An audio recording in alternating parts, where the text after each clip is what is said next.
بسم اللہ الرحمن الرحیم۔ ایک ساتھی کا سوال ہے کہ مزارات درگاہ تو یہ اولیاء اللہ کے ہوتے ہیں، ان کی جگہ پہ جانا اور ان سے برکت حاصل کرنا تو برا نہیں ہے۔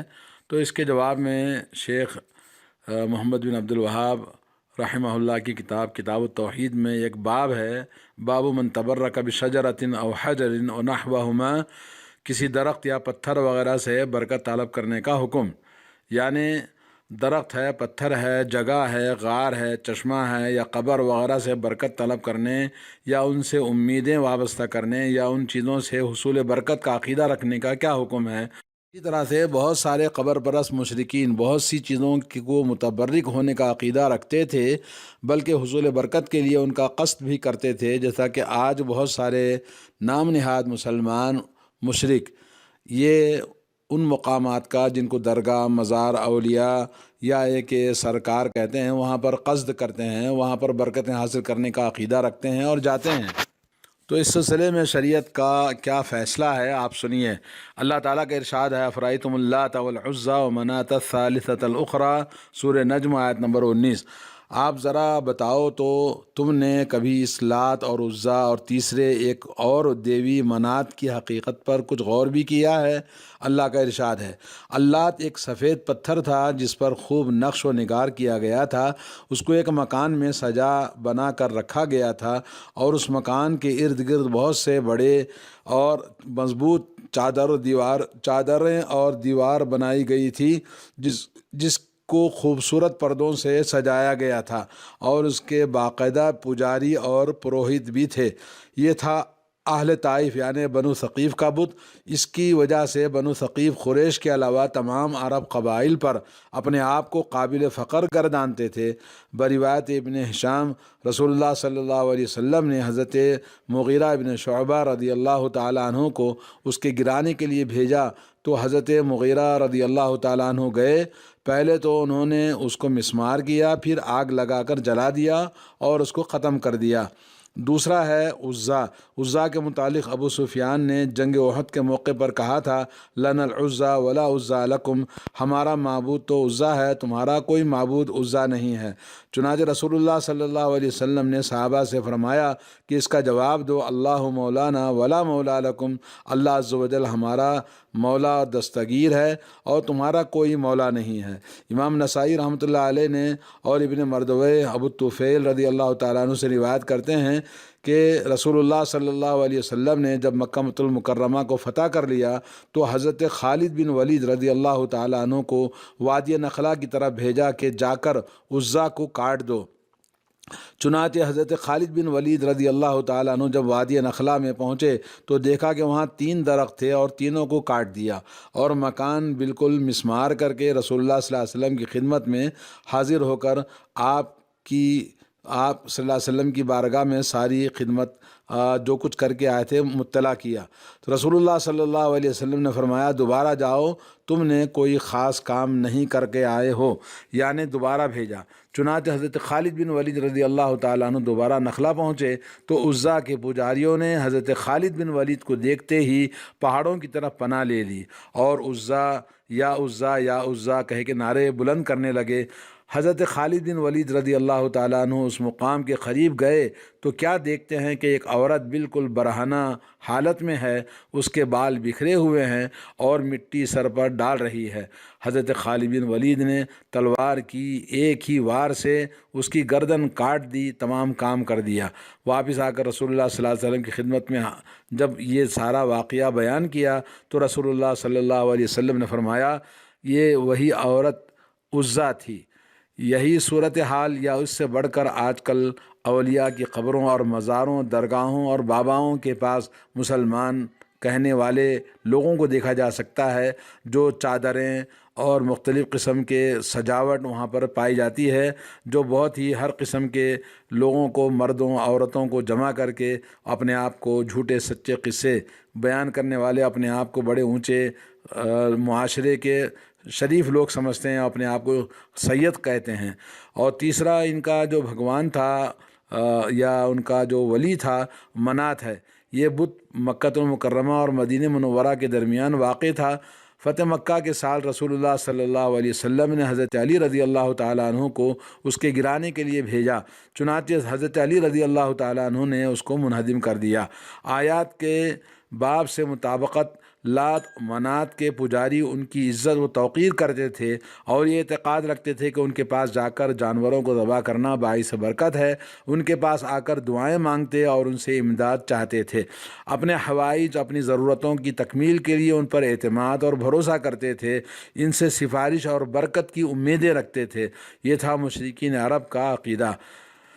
پس صالحین کی قبروں پر جا کر تبرک حاصل کرنا، جس طرح کہ لات کے پجاری کرتے تھے، اور درختوں اور پتھروں سے برکت حاصل کرنا جیسا عزا اور منات کے پرستاروں کا شیوا تھا، یکساں نوعیت کا شرک ہے جو موجودہ دور میں ہم درگاہوں، مزاروں اور سرکاروں کا جو لوگوں نے بنا رکھا ہے۔ لہذا جو شخص اس دور میں صلحاء کی قبروں سے اسی طرح توقعات رکھتا ہے، اولیاء کی قبروں کے پاس یا کسی درخت یا پتھر کی عزت کرتا ہے، توقیر کرتا ہے اور وہاں ادب و احترام کرتا ہے، تو اس سے مدد کا طالب ہوتا ہے، تو اس نے بھی گویا مشرکین عرب جیسا فعل کیا۔ یہی نہیں بلکہ اس زمانے کے مسلمان اس سلسلے میں مشرکین عرب سے کہیں آگے بڑھے ہوئے ہیں۔ اس سلسلے میں حضرت ابو واقد اللیثی رضی اللہ تعالیٰ عنہ بیان کرتے ہیں کہ ہم جنگ حنین کے موقع پر رسول اللہ صلی اللہ علیہ وسلم کے ساتھ مقام حنین کی طرف جا رہے تھے، اور ہمارا زمانہ کفر سے ابھی نیا گزرا تھا۔ راستے میں ایک جگہ بیری کا درخت آیا جس کو ذات انوات کہا جاتا تھا۔ مشرکین اس درخت کے پاس بیٹھنا باعث برکت خیال کرتے تھے اور اپنے ہتھیار بھی برکت کے لیے اس درخت پر لٹکایا کرتے تھے، جیسا کہ آج موجودہ دور میں بہت سارے لوگ وہاں پر اپنی دھاگے، اپنے چادروں کو چڑھاتے ہیں، یا منتیں مان کے منتوں کو لکھ کر وہاں پوڑیاں باندھ کے آتے ہیں کاغذوں میں۔ حضرت سیدنا ابو الواقد اللیثی رضی اللہ تعالیٰ عنہ کہتے ہیں، چلتے چلتے ہم ایک بیری کے درخت کے پاس سے گزرے تو ہم نے رسول اللہ صلی اللہ علیہ وسلم سے عرض کی کہ جیسے ان مشرکین کے لیے ذات انوات ہے، آپ ہمارے لیے بھی ایک ذات انوات مقرر فرما دیجئے۔ تو رسول اللہ صلی اللہ علیہ وسلم نے فرمایا اللہ اکبر، اور فرمایا اللہ کی قسم تم بالکل وہی بات کہہ رہے ہو جو بنی اسرائیل نے جب جناب موسیٰ علیہ السلام سے کہی تھی، اے موسیٰ ہمارے لیے بھی کوئی ایسا معبود بنا دے جیسے ان لوگوں کے معبود ہیں۔ موسیٰ علیہ السلام نے کہا تم لوگ بڑی نادانی کی باتیں کرتے ہو۔ پھر فرمایا تم بھی اگلی امتوں کی طرح اور پچھلی امتوں کے طریقے پر چلو گے۔ یہ ترمذی کی حدیث ہے اور صحیح حدیث ہے۔ جیسا کہ پچھلی امتوں نے شرک کیا تھا، اور ایسے ہی آج کے نام نہاد مسلمانوں کو ہم دیکھتے ہیں کہ یہ درگاہوں اور مختلف اولیاء اللہ کے نام سے گھڑے ہوئے ان جگہوں پر جانا برکت سمجھتے ہیں، اور وہاں جانے کو سعادت سمجھتے ہیں، اور وہاں جا کر دعائیں کرنا سمجھتے ہیں کہ ہماری منتیں پوری ہو جاتی ہیں۔ لا حول ولا قوت الا باللہ۔ مشرکین اس درخت کی عظمت و جلالت کے پیش نظر اس کے پاس بیٹھنا باعث برکت سمجھتے تھے، یعنی برکت حاصل کرنے کی نیت سے اس درخت پر اپنے ہتھیار لٹکاتے تھے۔ ان صحابہ کرام رضوان اللہ علیہم اجمعین نے یہ اس لیے کہا کہ ان کے ذہن میں یہ بات پیدا ہوئی کہ یہ بھی عند اللہ پسندیدہ عمل ہے کہ کسی درخت کے پاس بیٹھنا یا وہاں برکت حاصل کرنا، لہذا ہم نے بھی تبرک حاصل کیا کریں گے۔ اس لیے اللہ کے نبی سے انہوں نے درخواست کی۔ اگر ان کو یہ علم ہوتا کہ یہ شرک ہے تو وہ رسول اللہ صلی اللہ علیہ وسلم کی مخالفت کی کیسے جرات کر سکتے تھے۔ دوستو، آج ہمارے مسلمانوں کا حال اور موجودہ درگاہیں، ہر شہر میں کوئی نہ کوئی شیطان نے درگاہ بنا کے رکھا ہے، مزار بنا کے رکھا ہے، جس کو لوگ شریف کے نام سے کہتے ہیں کہ وہ اجمیر شریف ہے، ناون شریف ہے، علی داتا حجویری شریف ہے، تو فلاں ہر جگہ اس طرح سے شرافت کا نام دے کر، اور وہاں کے مجاور مشرکین جو اس درگاہ کے وہ ذمہ دار ہیں تو اپنے آپ کو سید کہتے ہیں، اور رسول اللہ صلی اللہ علیہ وسلم کے خاندان سے ہونے کا اور دعویٰ کرتے ہوئے جھوٹے سچے قصے لوگوں کو سناتے ہیں، جبکہ رسول اللہ صلی اللہ علیہ وسلم نے صحابہ کرام کی اس بات کو بنی اسرائیل کے قول سے مشابہ قرار دیا کیونکہ دونوں نے الہ طلب کیا تھا، معبود طلب کیا تھا کہ جن کی تقدیس اور عبادت کی جائے، جس کی وہ اللہ تعالیٰ کے سوا عبادت کریں۔ دونوں کے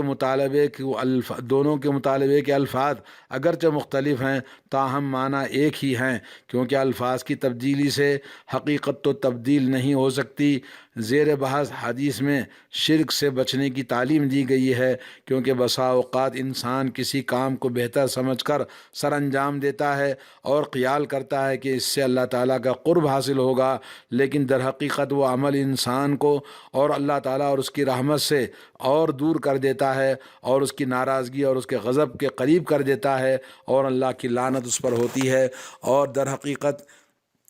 اس حقیقت کو وہی شخص سمجھ سکتا ہے جس نے علماء سو، عباد قبور اور یہ جو ڈھونگ رچانے والے، یہ اولیاء اللہ کے اپنے آپ کو خلیفہ کہتے ہیں، اس میں غلو کرنے والوں اور ان کی عبادت کرنے والوں کو غور سے دیکھا ہو، کیونکہ وہ سمجھتے ہیں کہ وہ بہت بہتر اعمال سر انجام دے رہے ہیں۔ یعنی جتنے بھی سجادہ نشین ہیں وہ سمجھتے ہیں کہ دنیا میں ایسا کام کر رہے ہیں جو کوئی اور نہیں کیا ہے، حالانکہ وہ ایسے گناہ میں مبتلا ہیں جن کو اللہ تعالیٰ نے معاف نہ کرنے کا وعدہ کیا ہے۔ ومن یشرک باللہ فقد حرم اللہ علیہ الجنہ ومأواہ النار، جو شرک کرتا ہے اس کے لیے جہنم واجب ہے اور جنت اس کے لیے حرام ہے۔ اور اللہ نے فرمایا ان اللہ لا یغفر ان یشرک بہ ویغفر ما دون ذلک لمن یشاء، اللہ تعالیٰ شرک کے علاوہ کتنے بھی بڑا گناہ ہو کیوں نہ ہو اللہ معاف کر سکتا ہے اگر چاہے جس کے لیے، مگر شرک کو معاف نہیں کرتا۔ تو معلوم یہ ہوا جو شخص اولیاء اکرام کی قبروں پر اعتکاف کرتا ہو یا کسی شجر، حجر، جگہ اور پتھر کے پاس جا کر اور وہاں جانور ذبح کرنے کی تبرک حاصل کرنے کا خیال کرتا ہو، وہ شرک میں مبتلا ہے۔ کو کسی بھی جگہ پر جانا اس خیال سے کہ وہ برکت کی جگہ ہے، جیسا کہ لوگ اپنے بچوں کے بال نکالنے کے لیے یا اپنی نئی گاڑی خرید کر اس کی سب سے پہلی فاتحہ کرنے کے لیے یا کسی بھی مشکل کو دور کرنے کے لیے چادر چڑھانے کے لیے وہاں جاتے ہیں۔ نمبر 2، دوسرا مسئلہ یہ معلوم ہوا کہ احکام شرعیہ میں معانی کا اعتبار ہے، الفاظ کا نہیں۔ اسی وجہ سے رسول اللہ صلی اللہ علیہ وسلم نے صحابہ کرام کے مطالبے کو بنی اسرائیل کے مطالبے کے ساتھ مشابہ اور مماثل قرار دیا، اور آپ نے اس بات کی کوئی پرواہ نہیں کی کہ اس کا نام انہوں نے ذات انوات رکھا ہے، کیونکہ شرک کا کوئی بھی نام رکھ لیا جائے وہ شرک ہی رہے گا،